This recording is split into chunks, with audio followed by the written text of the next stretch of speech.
والآن ندعو لجنة تحكيم مسابقة ممدوح الليثي للسيناريو للصعود إلى المسرح. On invite le jury de la compétition de scénario de Mamdouh El-Lethi sur la scène. Dr. Abderrahim Kamel. Jury of the Mamdouh El-Lethi Screenplay Competition. Dr. Kawsar Younis. دكتور ممدوح كمال.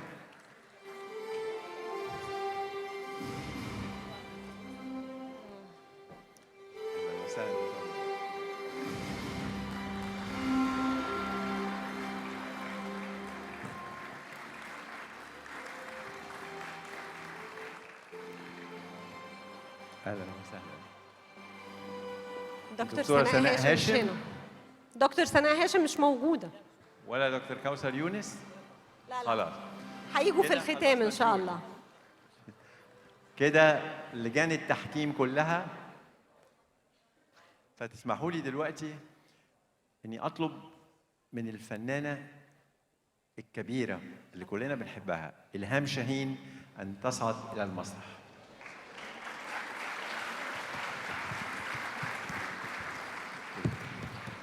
تحية لإلهام شاهين. إلهام شاهين, la grande star égyptienne sur la scène.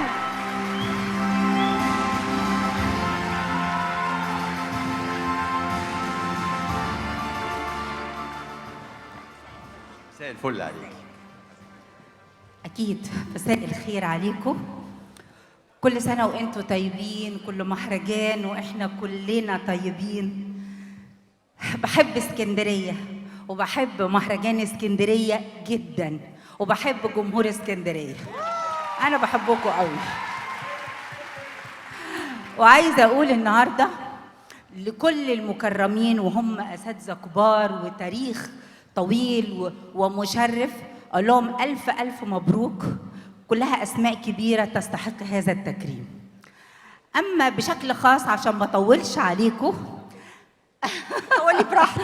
أنا جاية النهاردة عشان يعني أكون موجودة في تكريم خاص جدا، وأقول لها من كل قلبي أنا بحبك، وأنتي شريكتي عمري كله، يعني زمالة وصداقة عمر طويلة جدا بينا، في محبة وعشرة، وأوقات صعبة عشناها مع بعض، وأوقات حلوة عشناها مع بعض، أوقات حزن وأوقات فرح وأوقات نجاح وأوقات تعب.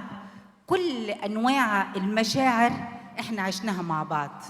بحبها من كل قلبي لأنها حقيقي كصديقة مخلصة جدا وجدعة جدا وطيبة قوي، ولسانها أحسن لسان فينا. أكتر واحدة بتعرف تعمل كنترول وما يطلعش من لسانها إلا الكلام الجميل. دايما حقيقي دايما أقول لها لسانك ما بيطلعش إلا كل حاجة جميلة. فأنا بحترمها جدا، بحترم شخصيتها جدا جدا، بحترم فنها لأنها حقيقي فنانة ادت عمرها كله لفنها بكل الحب بكل الإخلاص. اشتغلت مع كبار المخرجين، مع أساتذة كبار جدا، مع أستاذ يوسف شاهين، مع أستاذ محمد خان، مع أستاذ عاطف الطيب، مع كل مخرجينا الكبار، وقدمت لنا فن جميل أسعدنا على مدى سنين طويلة ونجاحات كبيرة ومهرجانات عديدة في مصر، في الوطن العربي وفي كل مكان في العالم، وكانت دايما تحصل على الجوائز، ونفرح لها من قلبنا ونفرح لها إنها بترفع اسم مصر في كل مكان بشخصيتها وفنها.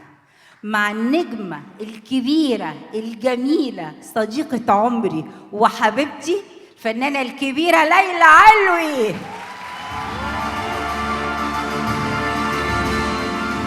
الحقيقة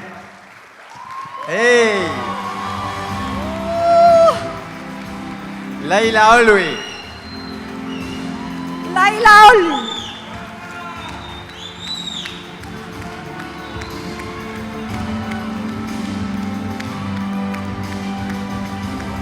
هي شادية في الماء والخضرة والوجه الحسن، هي على المسرح البرنسيسة. حيوها.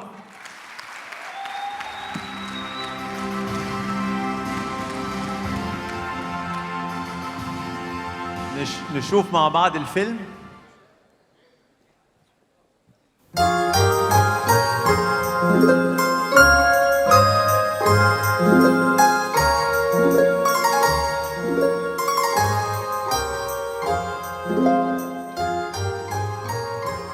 على شاشة السينما اتولدت نجمة، وش زي القمر وضحكة محفورة في ذاكرة أجيال. اتفنطي على ايه يا لقينا انت؟ ليلى علوي، الاسم اللي دايما بيخلق الفرحة والبهجة والفن اللي بجد. شفنا معاها حكايات دخلت كل بيت، لكن الحكاية الأعظم كانت دايما في الرسالة والقيمة اللي ورا كل دور. يا مسا الدلال والجمال والورد عالغالي. بعيد عن الأضواء والكاميرات، ليلى اختارت تكون نجمة بشكل تاني، نجمة بتنور العقول قبل ما تخطف الأنظار. فنها ما كانش مجرد تمثيل، كان صوت مختلف، صوت بيعلى قضايا الناس وبينتصر للإنسان.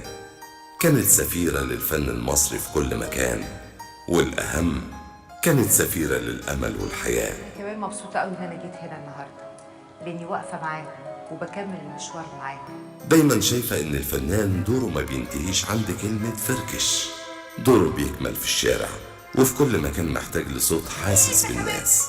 شايلة على كتفها هموم مجتمعها وبتقدم فن يسعد وكمان يغير وينور. لو لسه لما صرصر بيه ينزل الشريط بتاعنا والتلفزيون يعرض البرنامج اللي احنا طالعين فيه، كل الخلق دي هتشاور علينا. حمص اهو. لا حلاوة اهي. حمص اهو. حلاوة اهي. حمص اهو. حلاوة اهي. هنا الصورة كملت. الأدوار اللي اختارتها ما كانتش صدفة، دي كانت انعكاس لإيمانها. إنسانيتها هي اللي خلت تمثيلها حقيقي وطالع من القلب. كانت بتختار تحكي حكايات الست الجدعة والإنسان البسيط وتوصل صوتهم للعالم كله. انا مش قلت الشغل يبقى بالهداوه يا ست انت؟ عمرها ما فصلت بين فنها ورسالتها، كانت بتخلط الاتنين ببعض علشان تعمل خيوط من الوعي والجمال. وماما يا روح امك. سيداتي سادتي، الفنانة القديرة ليلى علوي. كل سنة وأنا طيبة.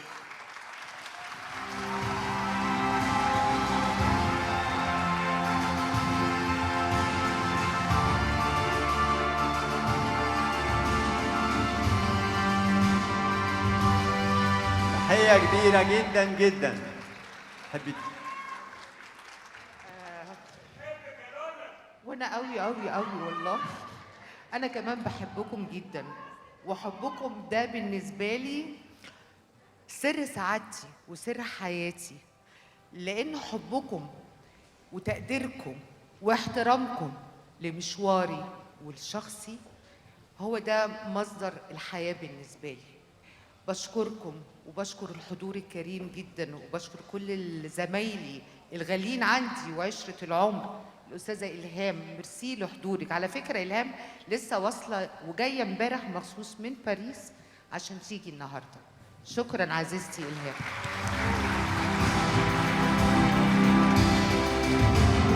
شكرا لكل زميلاتي ولكل زمايلي وأساتذتي اللي شهدوا شهادة جميلة أنا بفتخر بيها. الأستاذ محمد صبحي العزيزة والغالية، النجمة يسرى، الأستاذ خالد عبد الجليل. شكرا ليكم جميعا يا زمايلي ويا عشرة عمري، ودايما احنا في ظهر بعض وسند لبعض.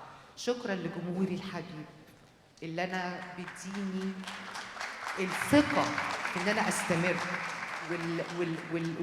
وبيشجعني إني أختار كويس وأعمله أعمال تهمه تفيده وتفيد مجتمعنا، مش بس مجتمعنا المصري ولا العربي. الإنسان هو الإنسان في العالم كله، مشاكلنا وقضايانا واحدة مهما اختلفت الجنسيات واللغات. الإنسان واحد، وأنا إنسانة بعز الإنسانية في العالم. بتمنى السلام للعالم كله، السلام لبلدي والوطن العربي ولفلسطين الغالية وللعالم كله. يا رب يا رب تحقق لنا السلام يا رب.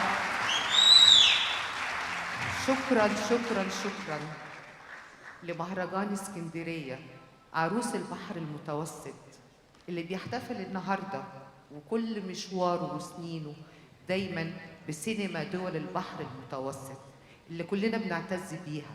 شكرا للمهرجان وتقديره وانه يعمل الدورة دي باسمي. ده انا ممتنة جدا وده تكريم كبير أشكره عليه. شكرا أستاذ أمير، شكرا لإدارة المهرجان، شكرا لجمهوري، شكرا لأهلي اللي استحملوني العمر ده كله.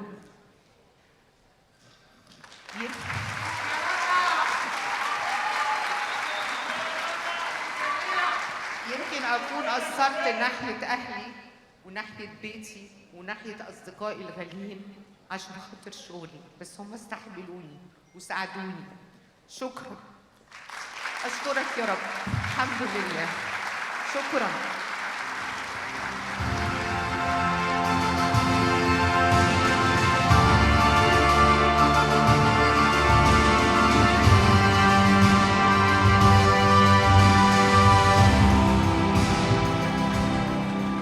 Congratulations to the icon of elegance and creativity, whose presence on screen is truly unforgettable. The great star, Layla Alwi. Édition de la grande star Layla Alwi. On invite sur la scène l'ambassadeur ou le vice-ambassadeur M. Ismail Wissak, l'ambassadeur du Maroc. ندعو على المسرح يتفضل نائب السفير أستاذ إسماعيل وساك، يتفضل معنا يشارك مدام ليلى فرحتها.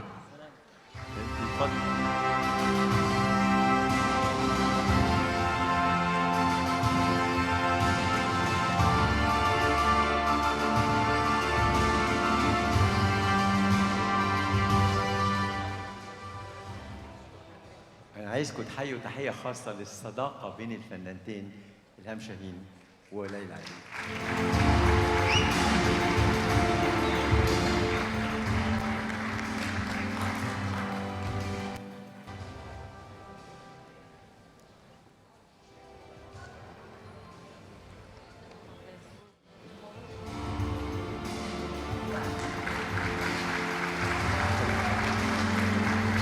مبروك مبروك مبروك مبروك. الحقيقة ضيف شرف المهرجان هذا العام هو المملكة المغربية. إنها فرصة عظيمة لنحتفي بالإبداع المغربي الذي أضاء السينما العربية وترك بصمته في الفن العالمي. Ladies and gentlemen, this year we are honored to welcome the Kingdom of Morocco as the guest of honor of the Alexandria Film Festival. We would like also to honor المخرج الكبير حكيم بالعباسي. يستلم التكريم نائب السفير إسماعيل وساق. L'hommage du grand réalisateur marocain Hakim Belabbès. Merci monsieur. مساء النور. باسم السفارة المغربية نتقدم بالشكر لمهرجان الإسكندرية السينما لدول البحر الأبيض المتوسط. كما نشكر جزيل الشكر كل من ساهم من قريب أو بعيد في اختيار المملكة المغربية لتكون ضيف شرف لهذه الدورة. إن اختيار المملكة المغربية يعكس مدى قوة العلاقات الأخوية والثقافية التي تربط المملكة المغربية بجمهورية مصر الشقيقة. اختيار المملكة المغربية كضيف شرف هو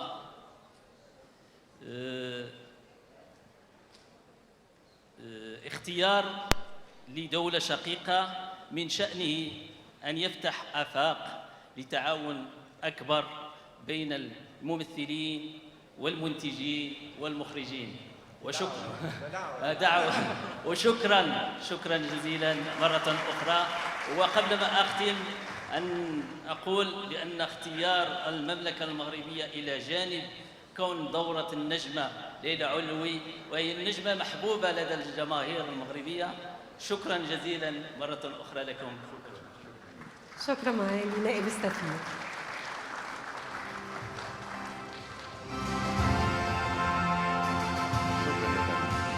نقف اليوم إجلالاً لاسم لا ينسى، نجمة أضاءت الشاشة رغم صغر سنها وظلت حتى اليوم رمزاً للبراءة والموهبة الفطرية.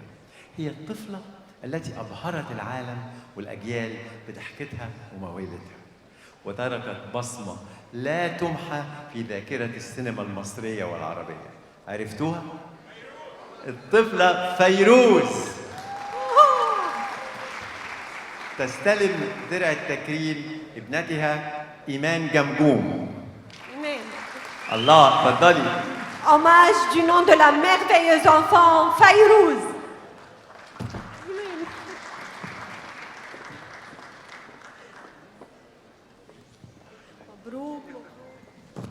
Tonight we pay tribute to a name that will never be forgotten, a star who lit up the screen at a very young age and became a timeless symbol of innocence and natural talent.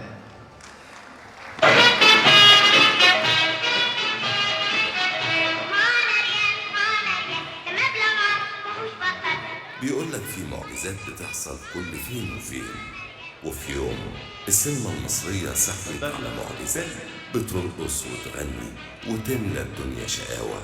طفلة قد كف الإيد لكن موهبتها أكبر من الشاشة نفسها، اسمها فيروز. شوفي يا عزيزي وشوفي يا حبيبي، ادي نصيبك وادي نصيبي. بس دي ما كانتش مجرد شقاوة طفلة زي العسل، دي كانت موهبة جبارة، بتغني زي الكبار وبترقص كأنها اتولدت على خشبة مسرح، وبتقف قصاد عمالقة التمثيل وتقول حوار بخفة الدم تخطف القلب.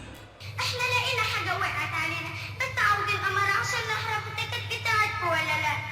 عملت مع أنور وجدي دويتو ما تكررش تاني، الطفلة المعجزة والساحر اللي قدمها للعالم. في سنين قليلة قوي قدرت فيروز تعمل اللي فنانين كبار بيحلموا بيه طول عمرهم، سرقت قلوب مصر كلها وبقت أطوطة السينما اللي كلنا حبيناها ولسه بنحبها. ولو ظهرت في زمن التيك توك تخيلوا كانت هتبقى فين. ولحد النهارده مجرد ما بنشوف وشها على الشاشة بنبتسم، كأنها بتفكرنا إن الفن الحقيقي هو اللي بيفضل عايش في القلب.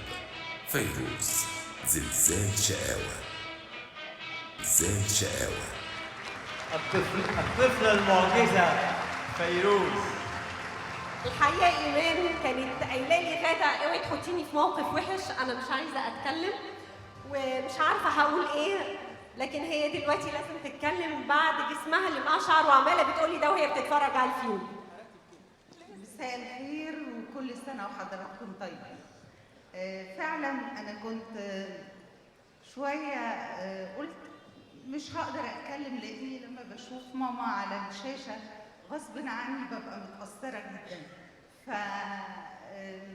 سعيدة جدا، فخورة جدا بهذا التكريم، وبشكر كل القائمين على إدارة المهرجان، وأتمنى إن روح والدتي تبقى موجودة وشايفة حب الناس ليها، وبالرغم إنها كانت طفلة وسابت أعمال قليلة بس أكيد سابت علامة كبيرة في تاريخ السينما المصرية والعربية، والدليل إن أنا النهاردة بحضر التكريم بالنيابة عنها.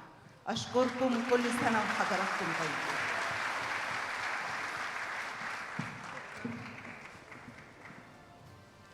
تحية ليها.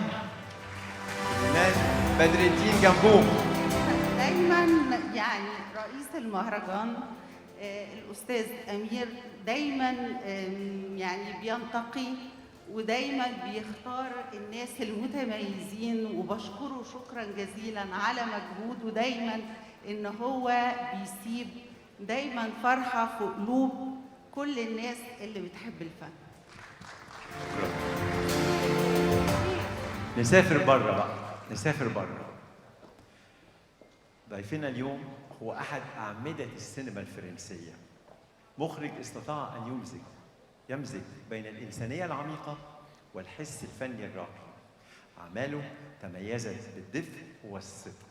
Today we honor one of the pillars of French cinema, a director who masterfully blended deep humanity with refined artistic vision. Jean-Pierre Améris. Jean-Pierre Améris. Hommage du grand réalisateur français Jean-Pierre Améris. Allons-y sur la scène. Bienvenue en Égypte, Jean-Pierre. في عالم سينمائي يتلألأ بضوء شديد الخصوصية، هناك حكايات لا تروى إلا على شواطئ المتوسط، حيث تنمو الأحلام على وقع الموج وتتجسد القصص تحت شمس الجنوب الدافئة. في عام 1988 انطلق جان بيير أميريس حاملاً معه الجائزة الكبرى عن فيلمه القصير انتريمي، لتكون بداية رحلة حافلة بالإبداع. توالت الجوائز في مهرجان كان لتؤكد موهبته الاستثنائية في سرد قصص تلمس القلب، ثم انطلقت رحلته إلى شواطئ وعوالم أخرى، حاصداً جوائز وإشادات عن إخراجه شديد التميز. ومع كل فيلم يثبت قدرته على الالتقاط الدقيق لتفاصيل المشاعر الإنسانية. استمرت رحلته الفنية المليئة بالتفاصيل ليقدم أفلاماً حققت المعادلة الصعبة ونالت إعجاب الجمهور والنقاد في نفس الوقت. مخرج يروي قصصاً من القلب تحمل في تفاصيلها دفء الشمس وملوحة البحر وسحر السينما الفرنسية. رحلة ما زالت تلهمنا جميعاً. جان بيير أميريس. تحية ليك، تحية كبيرة. حيوا معنا جان بيير أميريس.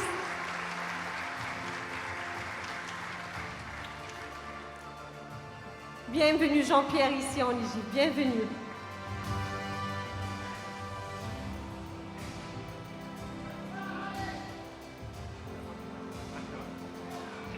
قدام شوية يا ريس. حاضر. Vous voulez lancer un mot? D'accord. هيقول كلمة بالفرنساوي؟ هيقول كلمة. شكرا. شكرا، ده مش فرنساوي ده. Je suis très honoré de recevoir ce prix dans ce grand festival d'Alexandrie. سعيد جدا وفخور ويشرفني اني انال هذا التكريم من الاسكندريه.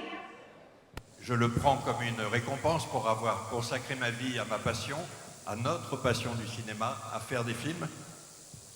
سعيد جدا اني نلت هذا التكريم العظيم بعد ان كرست عمري كله في صناعه السينما.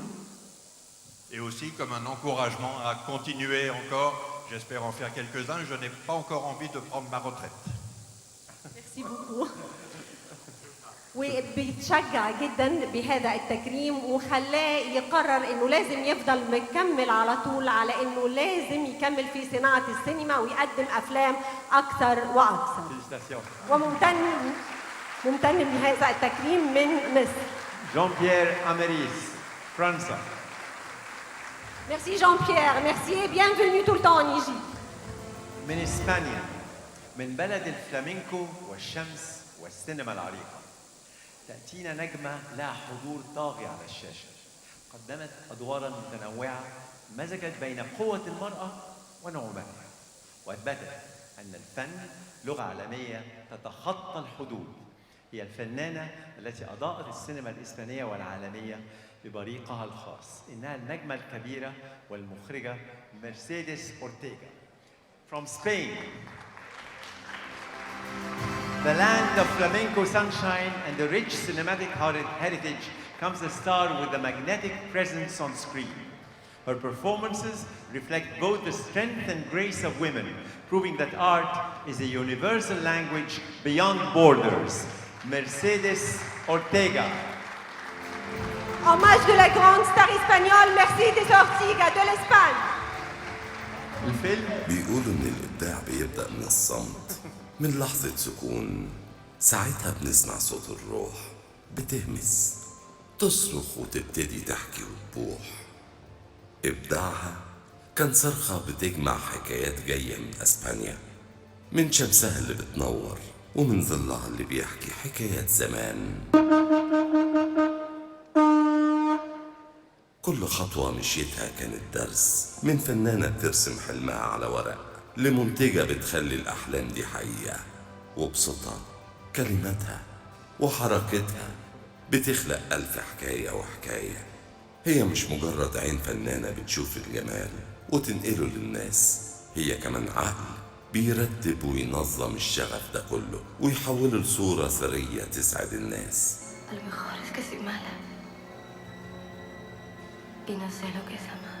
هي مش مجرد اسم، هي مشوار طويل، بصمة أسبانية مختلفة.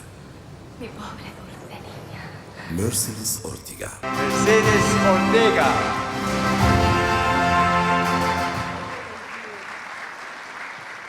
Salam alaikum. Like you can imagine, I feel full of emotion. I'm overwhelming of emotion. So you can translate, no?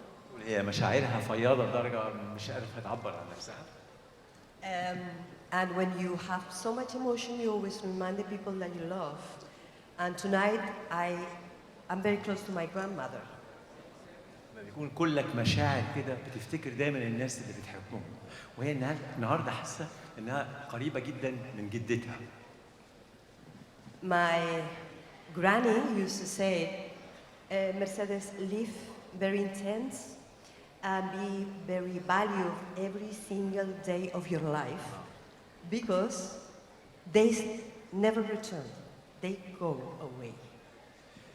جدتها كانت بتقول لها عيشي حياتك بكل خلاجاتك واعرفي ان كل يوم بيعدي مش بيرجع تاني، عيشيه.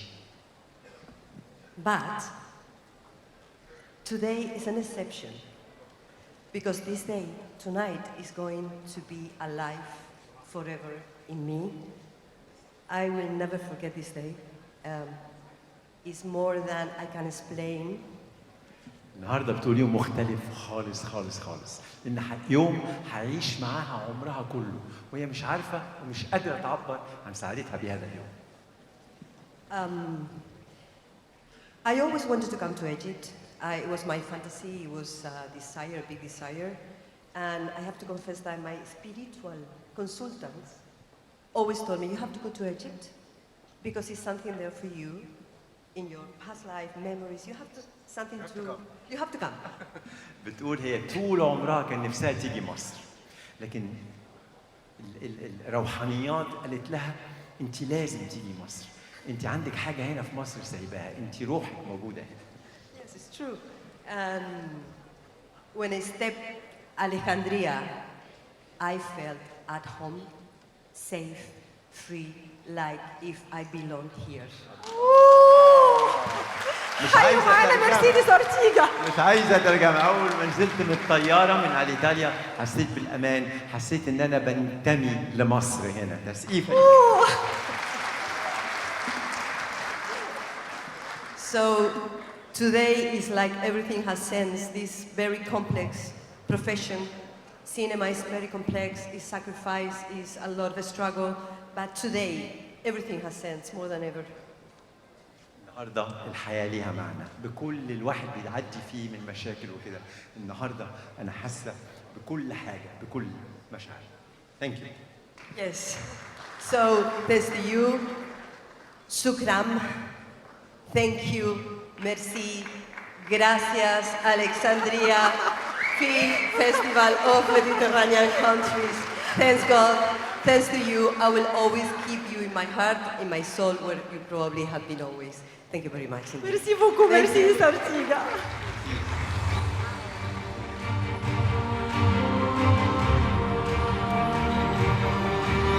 اكبر تسقيفه بقى، عايزين اكبر تسقيفه نقول لها انت البلد.